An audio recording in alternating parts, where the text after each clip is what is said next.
యాక్చువల్గా మీరు వచ్చింది దేనికంటే హానెస్ట్గా పిల్లల పర్ఫార్మెన్స్ చూడడానికి.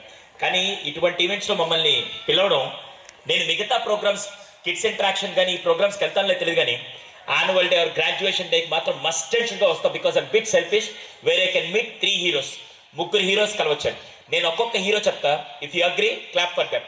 ఫస్ట్ హీరో 9 నెలలు బిడ్డని కడుపులో మోసి ఒక్కసారిగా బిడ్డకి జన్మనిచ్చి నాకంటూ ప్రపంచం లేదు, నా బిడ్డే నా ప్రపంచాన్ని బతికే ఫస్ట్ హీరో.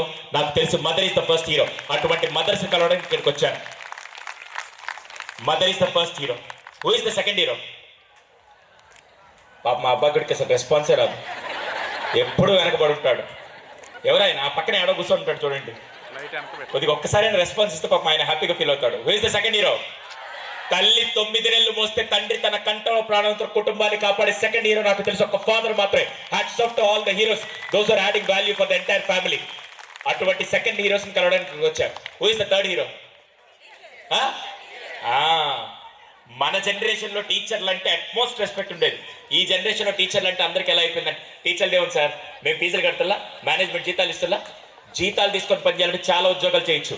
మీ పిల్లల జీవితాలు మార్చాలంటే ఒక టీచర్స్ మాత్రం చేయగలుగుతారు. Hats off to all the teachers, those are adding value for your kids future. Respect the teachers to the core. So ఎలాగో వచ్చాను కాబట్టి నాకు ఎలాగో వీళ్ళు ఖచ్చితంగా మాట్లాడుకున్నాను దింపరు, మీరు నా మాటలు వినకుండా మిమ్మల్ని పంపారు. అందుకని పిల్లలది వాళ్ళు రెడీ చేసుకునే లోపల కరెక్ట్గా నేను ఒక 5 పాయింట్స్ చెప్తాను. ఈ 5 పాయింట్స్ చాలా చాలా ఇంపార్టెంట్. అందులో నేను ఒక క్వశ్చన్ అడుగుతా, డోంట్ టేక్ మీ రాంగ్. ఇంతకు ముందు రోజుల్లో 5 మంది, సారీ 5, 6, 10 మంది, 12 మంది సంతానం ఉన్నా అలా అలా పెంచుకుంటూ వెళ్ళిపోయారు. ఇప్పుడు ఇంట్లో ఒక్కడిని పెంచేసరికి 3 చెరువులు నీళ్లు తాగిస్తున్నాడని ఎంతమంది ప్రాబ్లం ఫేస్ చేస్తున్నారు? ఊరే వరద బాధితులు అందరూ ఇక్కడే ఉన్నారా? నేను ఇంకా మా ఇంట్లో అనుకో, మీ ఇంట్లో కూడా ఉందా? అవును, ఎందుకు సార్ అప్పట్లో ఇంత ప్రాబ్లం లేదు, ఇప్పుడు ఎందుకు అంత ప్రాబ్లం వచ్చిందని? దానికి సైకాలజీలో దాన్ని ఏమంటారు తెలుసా? జనరేషన్ గ్యాప్ అంటారు. Generation gap, generation gap. ఎంతమంది ఈ పదం విన్నారు? Generation gap. Can anyone tell me what you mean by generation gap? నేను ఎలాగో చెప్తా, సూట్ వేసుకొని వచ్చా, ఖచ్చితంగా నేను చెప్తా. కానీ జనరేషన్ గ్యాప్ అంటే ఏంటి? మౌనం అర్ధాంగీకారం అని తెలుసు, కానీ ఈరోజు ఏం వారం అండి? విజయవాడలో శనివారం, సారీ మంగళగిరిలో శనివారం మౌనవతం చేస్తారా? చేయరు కదా. పాప ఇందాకటి నుంచి టీచర్లు చాలా అద్భుతంగా యాంకరింగ్ చేస్తూ, ఎంఓసీ చేస్తూ చాలా అద్భుతంగా మిమ్మల్ని ఎంటర్టైన్ చేయడానికి చూస్తూ ఉంటే మీరందరూ మా వంశంలో ఎవడు నవ్వడు సార్, మా వంశంలో ఎవడు చప్పడు కొట్టడు సార్, నేను ఇలాగే కూర్చుంటారు ఏమైనా చేసుకొని. ఒకసారి అందరు క్లాప్స్ కొట్టండి. సారీ అమ్మా, ఆపండి. మీకు చిన్నప్పటి నుంచి మ్యాథ్స్, సైన్స్, సోషల్, తెలుగు అన్ని సబ్జెక్టులు నేర్పించారు, కానీ క్లాప్స్ ఎందుకు కొట్టాలి ఎవరు చెప్పాల. Being a psychologist and acupressure treatment నేను చెప్తున్నా. గుండెకి సంబంధించిన వెయిన్స్ అన్ని చేతి ఫింగర్ టిప్స్కి, కాళ్ళకి కనెక్ట్ అయి ఉంటాయి. ఎవరైతే రోజుకి మినిమం ఇలా కానీ 10 సార్లు 15 సార్లు ఆపకుండా చప్పట్లు కొడతారు, వాళ్ళకి గుండెపోట్లు రావు. ఒకసారి ఇప్పుడు చప్పట్లు కొట్టండి. మీరు ఎంత స్వార్థపరులు కాకుంటే ఇందాకటి నుంచి పిల్లల పర్ఫార్మెన్స్ చేస్తే చప్పట్లు కొట్టమంటే మాత్రం కొట్టట్లేదు. ఇప్పుడు మీకోసం అయితే మాత్రం పిల్లలు చేస్తే మాత్రం. ఈరోజు పిల్లల పర్ఫార్మెన్స్ అయ్యేంత వరకు I want everyone to clap. Encourage చేద్దామా? Yes or no? రైట్. ఇంతకీ జనరేషన్ గ్యాప్ అంటే నేను చెప్తా. జనరేషన్ గ్యాప్ అంటే 1990 ముందు పుట్టిన వాళ్ళందరినీ జెన్ వై అంటారు. 1990 ముందు పుట్టిన వాళ్ళందరినీ జెన్ వై అంటారు. ఇంకా చెప్పాలంటే 1995, 2000 దాకా కూడా వేసుకోండి. 2000 దాకా పుట్టిన వాళ్ళందరినీ జెన్ వై అంటారు. 2000 నుంచి 2012 దాకా పుట్టిన వాళ్ళందరినీ జెన్ జీ అంటారు. ఎంతమంది విన్నారు జెన్ జీ అని? ఈ మధ్య బాగా వస్తుంది కదా జెన్ జీ. 2012 తర్వాత పుట్టిన అపర మేధావులందరూ ఇప్పుడు మన ఇంట్లో ఉన్నారు కదా, వాళ్ళని జెన్ ఆల్ఫా అంటారు. ఇప్పుడు 2025 తర్వాత పుట్టిన వాళ్ళందరినీ జెన్ బీటా అంటారు. సరే ఏంటి సార్ ఈ Gen Y, Gen Z, Gen Alpha ఏంటి అంటే వాటిని క్యారెక్టరిస్టిక్స్ అంటాం, అంటే లక్షణాలు. నేను చెప్పిన తర్వాత మీరు ఒప్పుకుంటే హ్యాండ్ రైస్ చేయొచ్చు. జెన్ వై 2000 సంవత్సరం ముందు పుట్టిన వాళ్ళందరికీ కొన్ని లక్షణాలు ఉన్నాయి. ఎలా తెలుసా?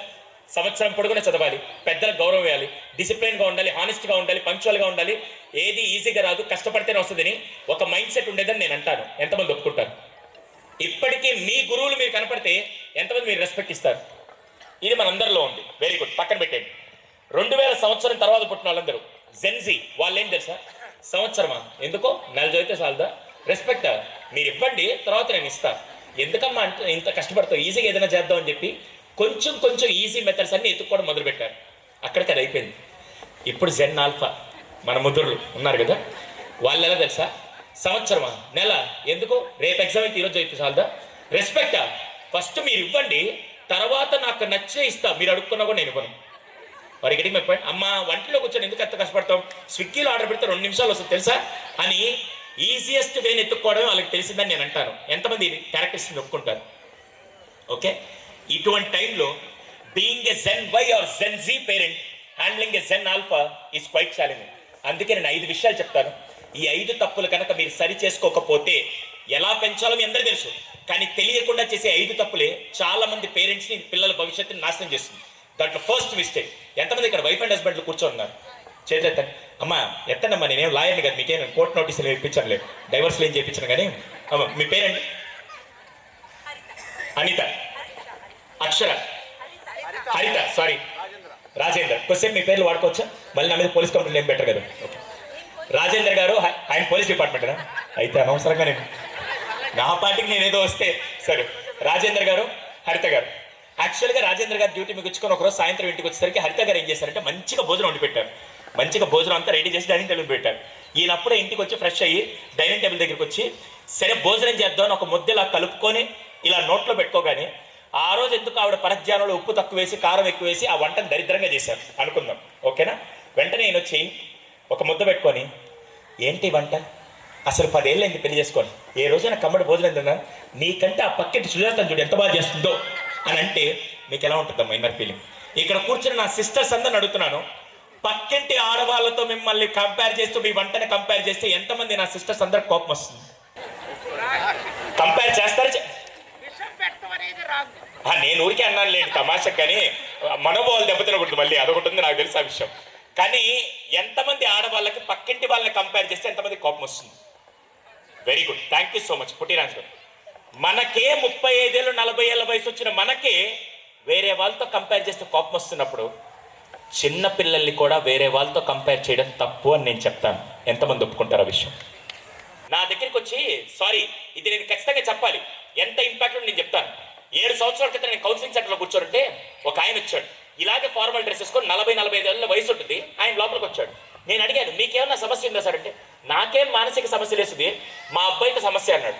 ఏంటి సార్ మీ అబ్బాయితో సమస్య అంటే, సుధీర్ వాడు చదువులంతా బాగానే ఉన్నాడు, ఏమైందని తెలియదు కానీ లాస్ట్ 1 మంత్ నుంచి నన్ను కేటీఎం బైక్ ఐఫోన్ అడుగుతున్నాడు సార్ అన్నాడు. అయితే కొనివచ్చు కదా, నా దగ్గరికి ఎందుకు వచ్చారంటే, భలేవారు సార్ మీ దగ్గరికి వస్తే ఏదో సలహా ఇస్తారంటే, సరే వాడికి గట్టిగా చెప్పండి అంటే, వాడు నన్ను బతిలాడుతుంటే నేను బుజ్జగించి ఆపేవాడిని సార్, వాడు నన్ను గట్టిగా అడుగుంటే 4 తగిలిచ్చి ఆపేవాడిని సార్, కానీ వాడు డిమాండ్ చేస్తున్నాడు సార్ అన్నాడు. డిమాండ్ అంటే అడిగే హక్కు. ఒరే ఈ కేసు అది వెరైటీగా ఉంది, అసలే నాకు ఇలాంటి కేసులు హ్యాండిల్ చేయడం చాలా ఇష్టం అని చెప్పి నేనేం చేశాను తెలుసా, సార్ మీరు బయటికి వెళ్ళి వాడు లోపల రమ్మన్నాడు. ఈయన బయటికి వెళ్ళి అబ్బాయిని పంపించాడండి. బిలీవ్ మీ, అమాయకత్వానికి ప్యాంటు షర్ట్ వేస్తే ఎలా ఉన్నాడు అలా ఉన్నాడు. నీట్గా ఇంటర్ సెకండ్ ఇయర్ చదివే కుర్రాడు నేరుగా లోపలికి వచ్చి డోర్ నాక్ చేసి సార్ మై కమిన్ సార్ అన్నాడు. నేను చూడంగానే ఇంత అమాయకుని పట్టుకొని అలా నేను కంప్లైంట్ చేసింది చెప్పి వచ్చి కూర్చోమంటే వాడు కుర్చీ కూడా సౌండ్ లేకుండా నేరుగా పిచ్ చేసి కూర్చొని గుడ్ మార్నింగ్ సార్ అన్నాడు. ఒరే వీడికి నేనేం కౌన్సిలింగ్ వాళ్ళు ఇంత బాగున్నాడు కదా, నీ పేరేంటని, నా పేరు సురేష్ సార్ అన్నాడు. ఏం చదువుతాను, ఇంటర్ సెకండ్ ఇయర్ సార్ అన్నాడు. వెంటనే 3వ క్వశ్చన్ అడిగాను తెలుసా, మీ నాన్న ఏమన్నా అడిగాను? అవును సార్ అడిగాను, కేటీఎం బైక్ అయిపోయింది సార్ అన్నాడు. అప్పటిదాకా అపరిచితుల్లో రాములాగా ఉన్నాడు. ఒకసారి చంద్రముఖి బయటకు వచ్చింది.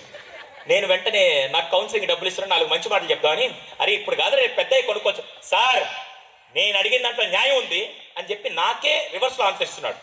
ఒరే నువ్వు అంత కాన్ఫిడెంట్ ఉన్నావు కదా, నువ్వు అడిగిన దాంట్లో న్యాయం ఉందని నువ్వు ప్రూవ్ చేయి, మీ నాన్న అడిగి నేను కొనిస్తాను. అయితే మీరు కొనిస్తారా సార్ అన్నాడు. ఇది అక్కడ తిరిగి మళ్ళీ నాకు వచ్చేటట్టుంది, ఈడిచ్చే కౌన్సిలింగ్ డబ్బులకి నేను కేటీఎం బైక్ ఆడకొనిచ్చేదని అయినా కూడా నేను తీసుకొని ఓకే అని చెప్తే, అయితే వినండి సార్ అని చెప్పి హీ స్టార్టెడ్ గివింగ్ ఎక్స్ప్లెనేషన్.